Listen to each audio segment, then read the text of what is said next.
نحمده ونصلي على رسوله الكريم اما بعد فاعوذ بالله من الشيطان الرجيم بسم الله الرحمن الرحيم رب اشرح لي صدري ويسر لي امري واحلل عقدة من لساني يفقهوا قولي۔ آج ہم گفتگو کریں گے روزہ اور قرآن کے موضوع پر۔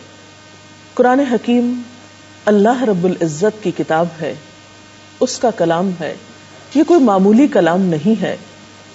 یہ کلام اس ہستی کا ہے جس نے یہ کائنات بنائی، جو خالق ہے، جو مالک ہے، جو ہم سب کا رازق ہے، جس نے ہم سب کو ہدایت دی۔ یہ کلام دنیا کے ہر کلام سے عظیم تر ہے، اور اس کا اندازہ آپ کو اس سے بھی ہو سکتا ہے کہ اس کلام کے ساتھ ہر طرح کی عظمتیں وابستہ ہیں۔ جو فرشتے یعنی جبریل امین اس کو لے کر آئے وہ ملائکہ کے سردار ہیں۔ جس امت پر یہ کتاب نازل ہوئی اسے خیر امت قرار دیا گیا۔ جس رات میں یہ کتاب اتری لیلۃ القدر کی رات، اسے 1000 مہینوں سے بہتر رات قرار دیا گیا۔ جس شہر میں یہ کتاب نازل ہوئی مکہ، اسے ام القری بستیوں کی ماں کہا گیا۔ اور جس مہینے میں یہ کتاب نازل ہوئی رمضان المبارک کا مہینہ، وہ تمام مہینوں سے افضل قرار پایا۔ لہذا قرآن پاک اور رمضان کا ایک خاص تعلق ہے۔ اللہ رب العزت فرماتے ہیں شہر رمضان الذی انزل فیہ القرآن، رمضان وہ مہینہ ہے جس میں قرآن نازل کیا گیا، ھدی للناس، جو لوگوں کی ہدایت کے لیے ہے، وبینات من الھدی والفرقان، اور اس کتاب میں ہدایت اور فرقان کی روشن نشانیاں ہیں، یعنی ایسی تعلیمات پر مشتمل ہے کہ جو راہ راست دکھانے والی اور حق و باطل کا فرق کھول کر رکھ دینے والی ہیں۔ اس لیے یہ بات ضروری معلوم ہوتی ہے کہ روزے اور قرآن کا تعلق صحیح طور پر واضح کیا جائے، اور اس مہینے میں قرآن پاک کے ساتھ خصوصی تعلق قائم کیا جائے۔ اللہ سبحانہ وتعالی اس کتاب کے بارے میں یہ بھی فرماتے ہیں قل بفضل اللہ وبرحمتہ فبذلک فلیفرحوا ھو خیر مما یجمعون، آپ کہہ دیجئے کہ یہ اللہ کا فضل اور اس کی مہربانی ہے کہ یہ چیز اس نے بھیجی، اس پر تو لوگوں کو خوشی منانی چاہیے، یہ ان سب چیزوں سے بہتر ہے جنہیں لوگ سمیٹ رہے ہیں۔ گویا یہ کتاب ہر اس نعمت سے، ہر اس دولت سے بڑی دولت ہے جو لوگ سمیٹتے ہیں یا جن چیزوں کا شوق لوگ رکھتے ہیں۔ اور یہ بات کس کی کہی ہوئی ہے؟ اللہ رب العزت کی۔ یہ مہینہ چونکہ نزول قرآن کا مہینہ ہے، اس لیے ہم سب کو بھی چاہیے کہ اس مہینے میں زیادہ سے زیادہ قرآن حکیم کے ساتھ تعلق پیدا کریں۔ ہم دیکھتے ہیں کہ نبی اکرم صلی اللہ علیہ وسلم جن پر یہ قرآن پاک نازل ہوا، وہ بھی اس مہینے میں قرآن پاک کے ساتھ ایک خصوصی تعلق رکھتے تھے۔ ابن عباس کا بیان ہے کہ رسول اللہ صلی اللہ علیہ وسلم سب سے زیادہ سخی تھے، اور رمضان میں جب آپ کو حضرت جبریل علیہ السلام آ کر ملتے تو آپ بہت زیادہ سخاوت کرنے والے تھے، اور جبریل علیہ السلام رمضان کی ہر رات میں آپ سے ملتے تھے اور آپ سے قرآن کا دور کرتے تھے۔ پس یقیناً رسول اللہ صلی اللہ علیہ وسلم سے جب جبریل علیہ السلام ملتے تو آپ تیز ہوا سے بھی زیادہ سخاوت فرماتے تھے۔ اس حدیث کو بخاری اور مسلم نے روایت کیا ہے۔ تو اس سے پتہ چلتا ہے کہ آپ صلی اللہ علیہ وسلم رمضان کی راتوں میں سے ہر رات جبریل امین کے ساتھ قرآن پاک کا دور فرمایا کرتے تھے۔ ہمارے لیے بھی لازم ہے کہ ہم اس مہینے میں خاص طور پر قرآن پاک کی تلاوت کا اہتمام کریں۔ قرآن پاک کا پڑھنا تو ویسے ہی بابرکت ہے، ایک ایک حرف کے پڑھنے پر 10 نیکیوں کا وعدہ ہے، اور قیامت کے دن بھی یہ قرآن انسان کے لیے سفارشی بن کر آئے گا۔ حضرت ابو امامہ سے روایت ہے، کہتے ہیں کہ میں نے رسول اللہ صلی اللہ علیہ وسلم سے سنا، آپ نے فرمایا قرآن مجید پڑھا کرو کیونکہ وہ قیامت کے دن اپنے پڑھنے والوں کے لیے سفارشی بن کر آئے گا۔ گویا یہ کتاب قیامت کے دن ہمارے لیے سفارش کرے گی، اور اس کتاب کا پڑھنا ہر طرح سے باعث برکت ہے، ہاں ناظرہ پڑھا جائے، زبانی پڑھا جائے، ترجمے کے ساتھ پڑھا جائے، روانی کے ساتھ پڑھا جائے یا اٹک اٹک کر پڑھا جائے، کوئی بھی شخص جو اس کتاب سے تعلق رکھتا ہے وہ خیر و برکت ہی پاتا ہے، اللہ کی رحمت کا مستحق ہوتا ہے اور کسی طرح بھی نیکی اور اجر سے محروم نہیں ہوتا۔ ان عائشہ قالت قال رسول اللہ صلی اللہ علیہ وسلم الماہر بالقرآن مع السفرة الكرام البررة والذي يقرأ القرآن ويتتعتع فيه وهو عليه الشاق له اجران متفق علیہ۔ حضرت عائشہ رضی اللہ تعالی عنہا بیان فرماتی ہیں کہ رسول اللہ صلی اللہ علیہ وسلم نے ارشاد فرمایا کہ قرآن کا ماہر قرآن کے لکھنے والے معزز اور پاکیزہ فرشتوں کے ساتھ ہوگا، یعنی جو بہت عمدگی کے ساتھ قرآن پاک پڑھ سکتا ہے، اور جو شخص قرآن مجید کو اٹک اٹک کر اور بڑی مشکل سے پڑھتا ہے اس کے لیے دوہرا اجر ہے۔ یہ ہے اللہ سبحانہ وتعالیٰ کی رحمت، وہ انسانوں کی کوشش کو دیکھتا ہے، اس کی قدر کرتا ہے۔ ایک شخص کوشش کے باوجود اگر زیادہ نہیں بھی پڑھ پاتا تو اس کے لیے دگنے اجر کی خوشخبری سنائی گئی تاکہ کوئی بھی شخص اس سعادت سے محروم نہ رہے۔ آئیے ہم دیکھتے ہیں کہ حضور صلی اللہ علیہ وسلم قرآن پاک کس طرح پڑھا کرتے تھے۔ اس سلسلے میں حضرت ام سلمہ کی ایک روایت ہمیں ملتی ہے، ان سے کسی نے پوچھا تھا کہ آپ صلی اللہ علیہ وسلم قرآن پاک کس طرح پڑھا کرتے تھے، تو انہوں نے فرمایا کہ آپ صلی اللہ علیہ وسلم ٹکڑے ٹکڑے کر کے پڑھا کرتے تھے، یعنی ایک ایک آیت کو الگ الگ کر کے پڑھا کرتے تھے۔ مثلا آپ الحمدللہ رب العالمین پڑھتے، پھر ٹھہر جاتے، پھر الرحمن الرحیم پڑھتے، پھر توقف فرماتے۔ گویا قرآن پاک کو اس کا حق دے کر پڑھنا زیادہ بہتر ہے۔ اس کے علاوہ یہ بھی ضروری ہے کہ قرآن پاک کو خوش آوازی کے ساتھ پڑھا جائے۔ اللہ تعالیٰ نے ہر انسان کے اندر اچھی آواز کے ساتھ پڑھنے کا ایک شوق رکھا ہے۔ ہم مختلف چیزیں اچھی آوازوں کے ساتھ پڑھتے رہتے ہیں، عموماً شعر و شاعری میں ہم اپنی اچھی آوازیں استعمال کرتے ہیں، لیکن اللہ کا کلام اس کا زیادہ مستحق ہے کہ اس کے لیے انسان اپنی بہترین آواز کا استعمال کرے اور اس کے لیے کوشش بھی کرے۔ ایک حدیث میں آتا ہے کہ زینوا القرآن بأصواتکم، قرآن پاک کو اپنی آوازوں کے ساتھ مزین کرو، خوبصورت بناؤ، یعنی اس کے لیے شعوری کوشش بھی کی جائے۔ ایک اور روایت میں آتا ہے نبی صلی اللہ علیہ وسلم نے فرمایا، اے اہل قرآن، قرآن کو تکیہ مت بنا لو بلکہ اس کی تلاوت کرو جس طرح کہ اس کی تلاوت کرنے کا حق ہے۔ رات اور دن کے اوقات میں اسے اعلانیہ پڑھو، یعنی بلند آواز سے پڑھو، خوش آوازی کے ساتھ پڑھو، اور جو کچھ مضامین ہے اس میں ان پر غور کرو، امید ہے تمہیں فلاح نصیب ہوگی۔ اور اس کا ثواب جلدی حاصل کرنے کی کوشش نہ کرو، یعنی پڑھنے کے بعد فوراً یہ توقع نہ رکھو کہ جس مقصد کے لیے پڑھا گیا ہے وہ جلد ہی پورا ہو جائے، اور اگر وہ پورا نہیں ہوا تو پڑھنا ہی چھوڑ دیا جائے۔ نہیں، کیوں؟ اس لیے کہ اس کا ثواب لازمن ہے، تو گویا اسے اجر آخرت کی نیت سے پڑھنا چاہیے۔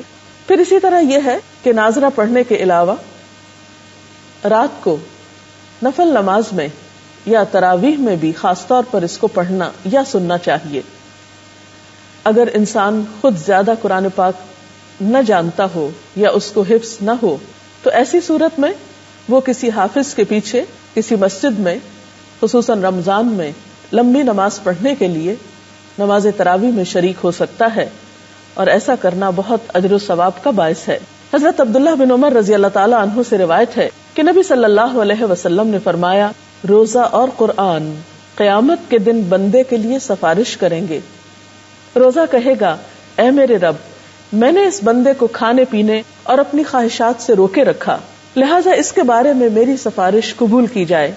قرآن کہے گا، اے میرے رب، میں نے اس بندے کو رات سونے سے روکے رکھا، لہٰذا اس کے بارے میں میری سفارش قبول فرما، چنانچہ دونوں کی سفارش قبول کی جائے گی۔ تو اس سے پتہ چلتا ہے کہ جہاں ایک طرف دن کو روزہ رکھنے کا اہتمام کیا جائے، وہاں دوسری طرف رات کو اسے نماز میں پڑھنے کا یا سننے کا بھی اہتمام کیا جائے، کیونکہ یہ دونوں چیزیں انسان کی آخرت کے لیے نہایت مفید ہیں۔ اور اگر کوئی شخص حافظ قرآن ہے اور اس کو اچھی طرح پڑھتا ہے تو اس کے لیے بھی بہت خوشخبری ہے۔ نبی صلی اللہ علیہ وسلم نے فرمایا، جو شخص دنیا میں قرآن سے شغف رکھتا تھا، قیامت کے دن اس سے کہا جائے گا کہ قرآن پڑھتا جا اور بلندی کی طرف چڑھتا جا اور اسی رفتار سے ٹھہر ٹھہر کر پڑھ جس طرح دنیا میں ٹھہر ٹھہر کر پڑھتا تھا. تیری منزل وہ آخری آیت ہوگی جہاں تک تو پڑھتا جائے گا. ظاہر ہے کہ یہ سعادت وہاں پر اسی کو نصیب ہوگی جو زبانی قرآن پاک پڑھ سکتا ہو اور پھر اس کا حق بھی ادا کرتا ہو. اگر آپ زیادہ یاد نہیں بھی کر سکتے مکمل طور پر یا پورا قرآن حفظ نہیں کر سکتے تو بھی آپ کوشش نہ چھوڑیے، جتنا حصہ بھی ممکن ہو یاد کیجیے. چھوٹی صورتوں کے علاوہ فضیلت والی لمبی صورتیں بھی اگر کوشش کی جائے تو یاد کی جا سکتی ہیں. مثلا اگر رمضان المبارک میں آپ معمول بنا لیں کہ ہر روز صرف ایک آیت یاد کریں تو آپ دیکھیں گے کہ انشاءاللہ ایک مہینے کے بعد کم از کم آپ 30 نئی آیات اپنے سینے میں محفوظ کر چکے ہوں گے، اور ایسا کرنا کچھ بھی مشکل نہیں. اور اگر انسان کچھ بھی حصہ یاد نہیں کرتا تو اس کے بارے میں آپ صلی اللہ علیہ وسلم نے فرمایا کہ وہ شخص جس کے دل میں قرآن پاک کا کچھ حصہ بھی نہیں، وہ ایسا ہے جیسے اجڑا ہوا گھر ہو، ویران گھر ہو، گویا جس میں کوئی بستہ نہ ہو. قرآن پاک چونکہ نبی صلی اللہ علیہ وسلم کے قلب مبارک پر نازل ہوا، اس لیے جس چیز سے بھی ہم محبت کرتے ہیں اس کو اپنے دل میں جگہ دیتے ہیں. اگر واقعی ہمیں اللہ پاک سے محبت ہے اور اس کی کتاب سے محبت ہے تو لازم ہے کہ اس کی کتاب کو اپنے دل میں جگہ دی جائے اور اس کا کچھ نہ کچھ حصہ زبانی بھی ضرور یاد کیا جائے. ناظرہ پڑھنے کے علاوہ، قیام اللیل میں پڑھنے کے علاوہ، حفظ کرنے کے علاوہ اس میں غور و فکر کرنا بھی ضروری ہے. اللہ سبحانہ وتعالیٰ فرماتے ہیں کتاب انزلناہ مبارک، یہ ایک ایسی کتاب ہے جسے ہم نے اتارا ہے اور بہت بابرکت ہے. کس لیے اتارا ہے؟ لیدبروا آیاتہ، تاکہ لوگ اس کی آیات میں غور و فکر کریں. ولیتذکر اولو الالباب، اور تاکہ عقل مند لوگ اس سے نصیحت حاصل کریں. اور ویسے بھی یہ کتاب ہدایت کے لیے آئی ہے. قرآن پاک کے بالکل ابتدا میں سورۃ البقرہ میں اللہ تعالیٰ فرماتے ہیں ذالک الکتاب لا ریب فیہ، یہ کتاب اس میں کوئی شک نہیں. کیوں آئی ہے یہ کتاب؟ ھدی للمتقین، تقوی والوں کی ہدایت کے لیے. اور روزے کا مقصد بھی تقوی کا حصول ہے، تقوی حاصل کرنا ہے. اور جب تقوی حاصل ہوتا ہے روزے کے ساتھ تو قرآن پاک بھی زیادہ بہتر طور پر سمجھ آتا ہے. اس لیے اس مہینے میں خاص طور پر غور و فکر کرنے کی اس میں ضرورت ہے، کیونکہ اس آیت میں بھی یہ فرمایا گیا جو رمضان المبارک میں قرآن پاک کے نزول سے متعلق ہے کہ یہ کتاب ھدی للناس، انسانوں کی ہدایت کے لیے ہے. اور پھر دوبارہ فرمایا وبینات من الہدی والفرقان، اس کتاب میں ہدایت اور فرقان کی واضح نشانیاں موجود ہیں. جو شخص اس کتاب کے ساتھ جس نیت اور جس غرض سے تعلق قائم کرے گا وہ اس کو حاصل ہوگی. لہذا اگر کوئی شخص اس سے ہدایت حاصل کرنا چاہتا ہے، نصیحت حاصل کرنا چاہتا ہے تو یہ کتاب اس کی یہ غرض بھی پوری کرتی ہے. اور ویسے بھی یہ کتاب تو ہے ہی ہدایت کے لیے. اور اس کے لیے ہم دیکھتے ہیں کہ جو شخص لوگوں کو اس کی تعلیم دے، اس کو سکھائے. حضرت عثمان رضی اللہ تعالی عنہ سے روایت ہے قال رسول اللہ صلی اللہ علیہ وسلم، آپ صلی اللہ علیہ وسلم نے فرمایا خیرکم من تعلم القرآن وعلمہ، تم میں بہترین ہے وہ لوگ جو قرآن کی تعلیم حاصل کریں اور دوسروں کو اس کی تعلیم دیں، خود سیکھیں اور دوسروں کو سکھائیں. تو گویا اللہ تعالیٰ کی نظر میں یہ ایک بہترین عمل ہے، اللہ تعالیٰ کے قرب حاصل کرنے کا ذریعہ ہے کہ انسان اللہ کی کتاب کی خدمت کرے، اسے سیکھے اور سکھائے.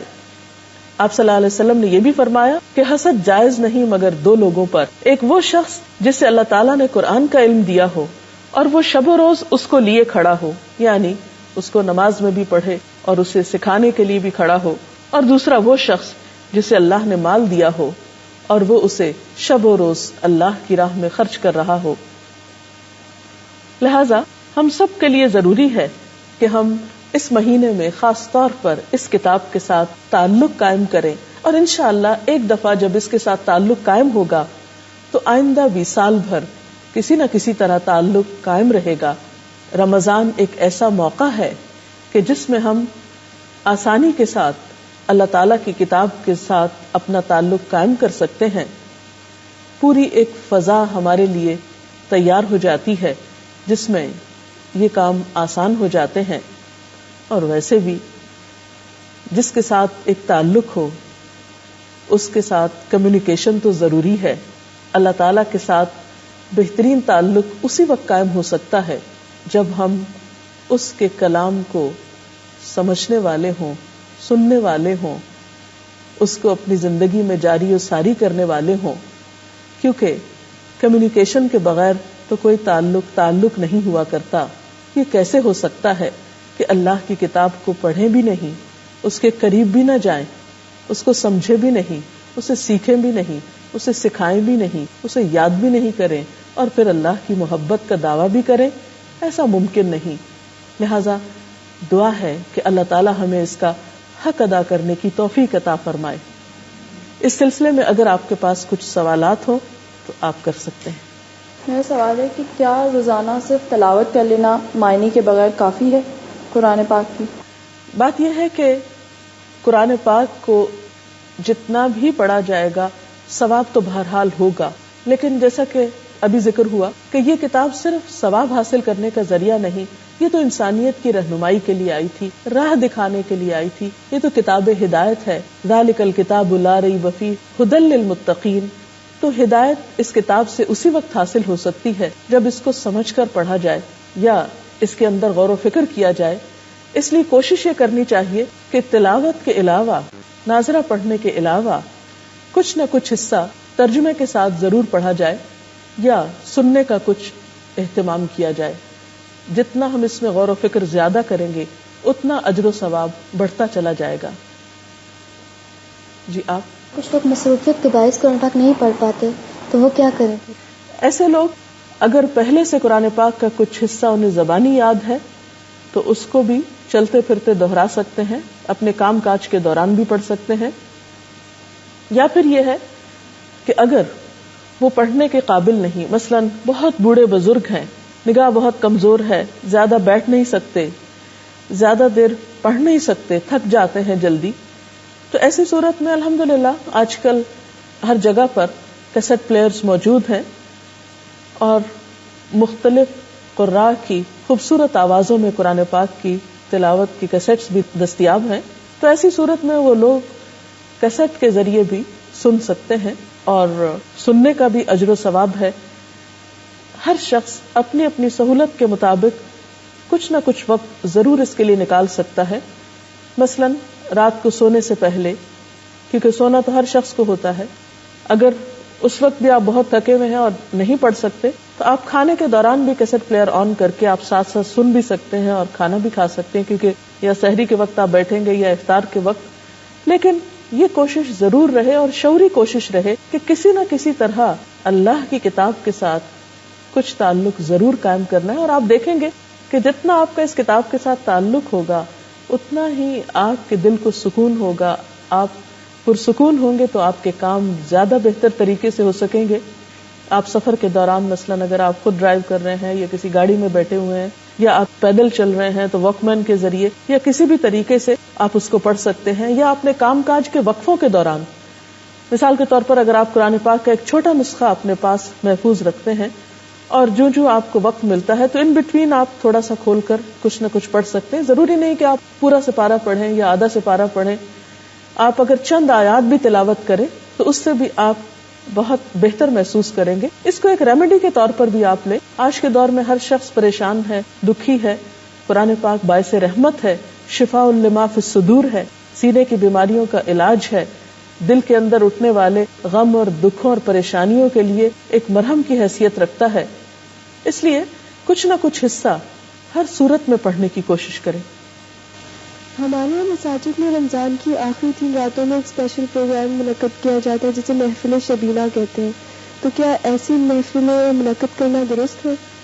اصل میں وہ اس لیے کی جاتی ہے کہ جو لوگ زیادہ وقت نہیں نکال سکے وہ کم از کم آخری کچھ راتوں میں اس سے فائدہ اٹھا سکیں. لیکن اس سلسلے میں ایک بات یاد رہنی چاہیے کہ حضور صلی اللہ علیہ وسلم نے فرمایا کہ لم یفقہ من قرأ القرآن فی اقل من 3، کہ اس شخص نے قرآن کو سمجھا نہیں جس نے اسے 3 شب و روز سے کم میں پڑھا. یعنی قرآن پاک کو بہت جلدی نہیں پڑھنا چاہیے اور بہت جلدی ختم نہیں کر دینا چاہیے، اس کو پڑھنے کے ساتھ کچھ نہ کچھ سمجھنا بھی ضرور چاہیے. تو اس لیے زیادہ مناسب یہ ہے کہ ہر رات تھوڑا تھوڑا وقت اس کے لیے نکالا جائے.